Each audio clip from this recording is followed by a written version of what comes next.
a elementos técnicos en la toma de decisiones. Se evitan surgencias de autonomías inorgánicas, ahí creo, Alejandro probablemente se referir con más detalle, creo que, creo que la existencia de los díscolos no ha sido lo mejor para nuestro sistema democrático. Yo sé que hay un tema, el tema de los independientes, que está dando vuelta ahí, pero no es bueno para un sistema político la proliferación de estos llamados díscolos o independientes. Un problema del bicameralismo es difícil de justificar dentro de los sistemas parlamentarios y es difícil de justificar porque no se entiende cuál otra función podría tener un Senado. Si bien hay sistemas como el sistema inglés, el Senado tiene una función a veces, por ejemplo, una especie de una Corte Suprema, entre comillas, o un tribunal de justicia o al menos de sentar ciertos precedentes, en general se justifica poco. Y fuertes atribuciones coexisten con gobiernos cortos y sin reelección. En nuestro país no tenemos reelección, el sistema parlamentario permite, ¿no es cierto?, la mantención de coaliciones, también el cambio de ellas y por lo tanto da mayor continuidad. Como propuesta, este transitar hacia un régimen de gobierno parlamentario implica muchas cosas. ¿Ya? Nosotros acá tratamos de evitar hacer un catastro, en algún momento lo pensamos, lo discutimos, son muchas las cosas que hay que hacer, un tema como esto se tiene que discutir en comisiones técnicas, pero hay dos temas, hay algunos que se pueden mencionar, que es el tema de distinguir entre jefe de Estado o jefe de gobierno, en términos de sus funciones, las formas de elección del jefe de gobierno, hay muchas fórmulas en el mundo, cómo se producen estas ratificaciones, introducir, ¿no es cierto?, obviamente proponer y votar la censura de gobierno que gatilla nuevas elecciones, o sea, el mecanismo básico de este equilibrio que mencionamos en un principio.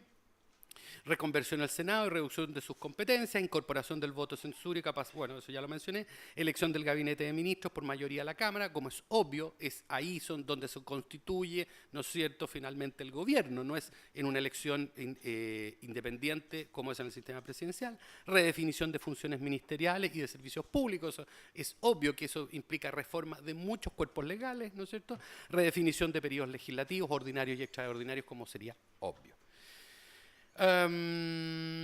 Ahora bien, eso con respecto al régimen parlamentario, y por favor disculpen que vayamos tan rápido, después yo creo que vamos a tener bastante tiempo para conversar o para discutir. Respecto en materia de reformas electorales... ¿Ah? No vamos a tener tanto en todo caso. ¿Cómo?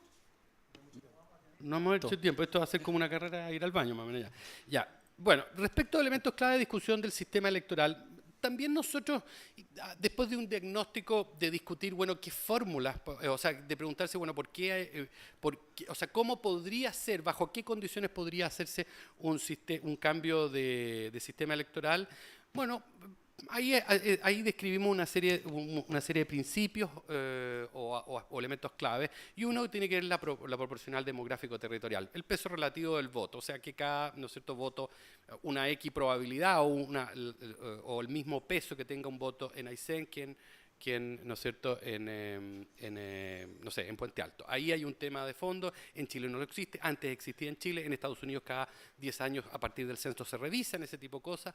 Otro tema es, bueno, cómo combinamos eso con representación regional, eso es otra discusión. Pero tiene que cumplir con algún mínimo de proporcionalidad demográfica. Criterio de selección de los candidatos, regla de mayoría u otro mecanismo, el tamaño de los distritos, son cosas, en ese sentido algo se comentó hace poco, se dijo que nosotros no lo tratábamos este tema y sí se trata. Hay tensiones entre proporcionalidad y gobernabilidad o entre fragmentación y capacidad de decisión, que son elementos que hay que considerar en un sistema electoral. Tercero, la competencia o incumbencia. Y aquí hay un tema grueso, en general la incumbencia, no hay ningún sistema que no tenga tasas altas de incumbencia, todos los sistemas lo tienen. Desde el sistema mixto alemán, el sistema first past the post inglés, los sistemas proporcionales, todos tienen altas tasas de incumbencia y eso más bien pasa por otro tipo de cuerpos legales que probablemente están en la ley de partidos políticos, primarias y otros instrumentos o mecanismos. Y por último, cualquier cambio tiene efectos sobre las correlaciones de fuerza y ello explica lo limitado que son los cambios de los sistemas electorales a nivel del mundo. Para que ustedes se fijen, desde las últimas reformas que hay del sistema electoral en los últimos 40 años, que son en torno a 40 y algo, en solo 6 casos se hacen dentro de democracia, el resto se hacen de transiciones, ¿no es cierto?, de un régimen autoritario a una democracia, pero en democracia no hay reforma. Y esas 2 reformas son en 6 países, de los cuales en el fondo son 3 países, porque 2 se hacen en Francia, 2 se hacen en Italia, y no son grandes reformas, excepto la neozelandesa y la italiana de la década de los 90. En definitiva, no hay un sistema que optimice todas estas dimensiones, no hay un sistema óptimo. Ahora, ¿cómo podemos, ¿no es cierto?, allanarnos a tener fórmulas para avanzar en esto? Bueno, la experiencia comparada muestra que los sistemas mayoritarios y mixtos gozan de bastante equilibrio, bastante prestigio, sus outcomes parecen ser bastante efectivos en lo que respecta a gobernabilidad y proporcionalidad. No voy a hablar de representación porque es un término equívoco. Todo sistema es representativo. O sea, decir que el sistema inglés, porque se elige las primeras mayorías, menos representativo que el sistema israelí del Knesset, no. O sea, no, está mal usado ahí el término. Es mejor hablar de proporcionalidad. Ahora, ¿qué propuesta? Nosotros hemos elaborado, diseñado 2 propuestas. Una que significa aumentar el número de diputados en 42 el número, razonablemente, porque precisamente tenemos que tener mayor representatividad proporcional, no hay otra manera. Uno podría decir, ¿es un congreso grande el chileno? No, el congreso chileno no es grande.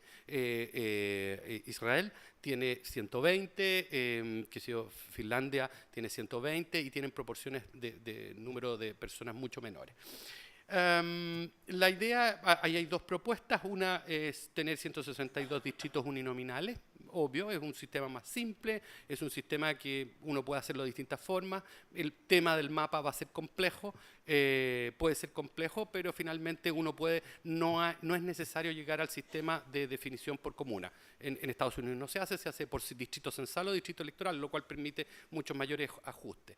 En el que tanto los distritos como asignaciones son proporcionales a la población. Los partidos pueden formar coaliciones y participar de modo independiente. Las elecciones complementarias en caso de cese del cargo o muerte tienen que ser la fórmula de reemplazo, no lo que existe hoy en día. Y todo candidato incluso debe contar con el apoyo de un partido, con lo cual garantiza su participación y evita el caudillismo. En el caso de la alternativa 2, que es el sistema mixto, ahí estamos proponiendo 81 distritos uninominales, pueden ser más, pueden ser menos, pero esa es una fórmula en el sentido que hay 2 papeletas, una se vota por, cada persona vota en el distrito por la figura o la persona que lo representa y tiene otra papeleta en la cual vota por el partido, y en el caso de la distribución por partidos, que es una lista nacional, se pueden usar 2 fórmulas. Uno, elegir, ¿no es cierto?, de una lista que propone el partido a través de algún método, el Sunledge o cualquier fórmula que, que garantice el equilibrio mayoría-minoría de la fórmula. Eso es discutible. Y bueno, todas las características que se mencionan, que siguen a continuación y que son válidas también para el sistema uninominal. Muchas gracias, Eugenio. Le voy a pasar la palabra ahora a Alejandro Ferreiro, que va a hacer la exposición Chile descentralizado, más desarrollo, más democracia. Alejandro Ferreiro es abogado de la Universidad de Chile, Master of Arts de la Universidad de Notre Dame en estudios relacionados con la paz mundial y resolución de conflictos. Es presidente del Consejo para la Transparencia y director de sociedades anónimas y fundaciones. Como todos ustedes saben, fue ministro de Economía, superintendente de ISAPRE, superintendente de Electricidad y Combustible, superintendente administrador de fondos, y ha participado en varias comisiones de la presidencia. Con la palabra, Alejandro Ferreiro. Bien, gracias, Cristian. Corriendo, yo tengo que tratar varios temas. Terminar, desde luego, la presentación sobre el sistema político, refiriéndome al tema de partidos. En consecuencia, respecto a los partidos, la primera pregunta: ¿están en crisis los partidos políticos en Chile? Y de acuerdo a una mirada ya consolidada en la ciencia política internacional, que se miran 4 variables, uno puede decir, mire, la estabilidad electoral, la baja volatilidad electoral de los partidos en Chile parece reflejar que no están en crisis. Se sigue votando por más o menos los mismos partidos y en proporciones más o menos similares. Pero cuando uno hace un doble clic y analiza las otras dimensiones que suelen asociarse a la fortaleza de los partidos, como el arraigo social, es decir, la capacidad de representar los temas que están en la sociedad, la presencia en organismos intermedios, en federaciones de estudiantes, colegios profesionales, uno ve un progresivo y creciente deterioro del arraigo social de los partidos. Igual cosa ocurre con la legitimidad social, los niveles de desconfianza que las personas manifiestan en las encuestas respecto al funcionamiento de los partidos y de sus representantes, y una mirada más cuantitativa. Y uno ve qué son los partidos institucionalmente hablando, qué recursos tienen, cuáles son sus sedes, cuáles son sus equipos de formación de cuadro. Uno más bien advierte una extraordinaria